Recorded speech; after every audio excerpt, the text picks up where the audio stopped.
violence. Great. On September 10th, 2025, tragedy struck at Utah Valley University. Charlie Kirk, a 31-year-old conservative activist and co-founder of Turning Point USA, was shot and killed during a live event attended by thousands of people. What I saw was brutal. Kirk's head snapped back violently, almost as if he was struck with a sledgehammer, and his body stiffened immediately after it made contact, almost looking like he was tased by a police stun gun.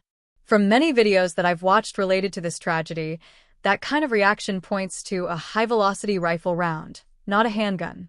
Calibers like the .223, 5.56 NATO, often fired from an AR-15 or M16 style rifle, and larger rounds like the .308 Winchester or 7.62 NATO, used in rifles such as the AR-10, M14, or Remington 700, are capable of delivering that kind of catastrophic energy.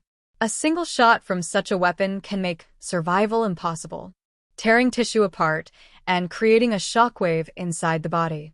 A shot to the side of the neck destroys the carotid artery or jugular vein, which are only millimeters beneath the skin. Once the carotid is ruptured, blood loss is explosive and almost impossible to stop. Pools of blood formed within seconds. Without immediate surgical intervention, which wasn't possible in that moment, survival was simply not an option. What makes this even darker is where that shot came from. Investigators believe the shooter fired from a rooftop overlooking the event, a single round from distance.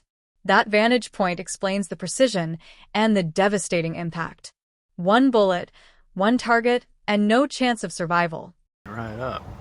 Yeah. You think he'd already be in place? You would think that. So there's somebody on the roof right there? Just saying. There, ran in. Now he's right there. In the end, beyond politics, this is the story of a life cut short. A husband, a friend, a controversial but influential figure, gone in an instant. As investigators continue their work, one detail stands out. The violent jolt of his body, the instant collapse. These are hallmarks of a high-velocity rifle round. Charlie Kirk's death is now part of America's long and painful history of political violence, a reminder of how fragile both life and civil discourse can be.